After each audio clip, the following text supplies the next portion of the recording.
here with one of my favorite fighters, Nat Dove. What's good, Nat? What's good? How you doing? I'm chilling, man. Yo, Nat, you make me feel old. Nat, you got 6 fights in. I remember you when you was an amateur. How are you enjoying the pros right now? It's fun. I mean, I have I'm with a solid promotional company, and we're having fun. I'm going to Amanda and Katie's fights. I'm looking up to these new fighters coming up. The July card is going to be fucking crazy. So I'm having a lot of fun in the program. Crazy thing is, Katie was a former sparring partner of yours, right? I did. I sparred her in Cherry Hill, Jersey, TKO, and she was fast. I just remember one thing about her. She's so fast. Her head movement was good at the time. Yeah, she was cool. All right, you just signed with Jake Paul's MVP Promotions. What was the process like?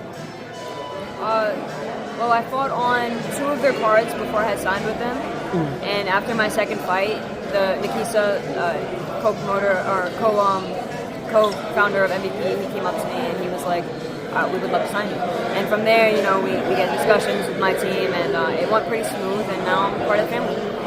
Now he's kind of revolutionizing women's boxing, and was that the reason why you signed with him? That was the reason why I signed with them. I think, it's easy to hear someone say that they want to put on women's boxing and they want to make big fights happen, but Nikisa's doing that. Nikisa and Jake are genuinely putting on big cards and making big fights happen. Like Madison Square Garden, July 11th is an all-female card, and every single one of those girls are signed with MVP. Like, we just got a solid crew.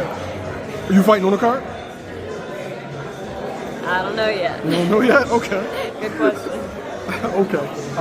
As far as where you see your career going from here, you're 5-0. What's your timeline looking like? As far as world champion? No, just as far as how many fights, what are you planning on doing this year? How many fights do you want? When do you plan on stepping up, et cetera, et cetera? Yeah, so this year I plan to have 5 total fights. I just had my second. As far as competition goes, stepping up, I stepped up my last fight. I had a very competitive, very good fight with Nayeli Rodriguez. Very controversial draw. Let's start with that. It was very controversial. I haven't watched it yet, so I don't want to give my opinion, but being in the ring, I don't think it was a draw. But as far as competition goes, I'm stepping it up every fight. I haven't had an easy fight yet. Everyone came to fight and everyone came to win, and with the right training, I was able to come on top.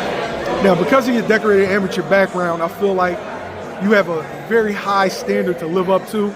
Do you feel that going into every fight? I do, and I've been trying to work on that with myself because I feel like I'm putting extra pressure when I'm going into my pro fights because I was a decorated amateur.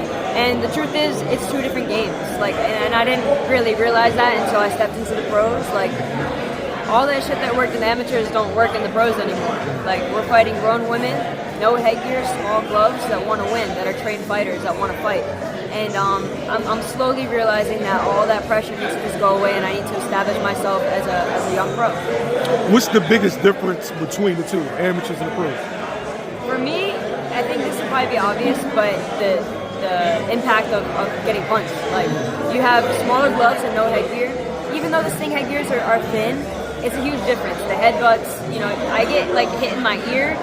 I don't like that. I don't like getting hit in my ear. So just definitely the punches. Definitely. Now, as far as the adjustments go, have you been working to sit down more in your shots?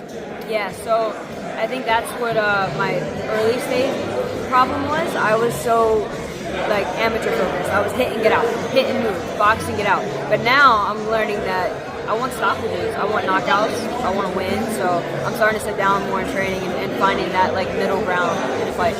What's the biggest difference between amateur national champion Nat Dove and undefeated professional fighter Nat Dove? I think they're 2 different people. I think it's not even a comparison because it was just 2 different levels of fighting. And I'm trying to meet in the middle and make them both work. And and it also depends on the opponent in front of me. I mean, amateur Nat might come out and be quick and move, and then pro Nat might come out and try to get a knockout. So I'm trying to find that middle ground, but they're just 2 different people, I feel like. What does the best Nat Dove look like? The best Nat Dove is a slick, confident boxer. I love to box. I think boxing is beautiful. I think that it's an art. So I love the box. I love to learn, and I love my confidence.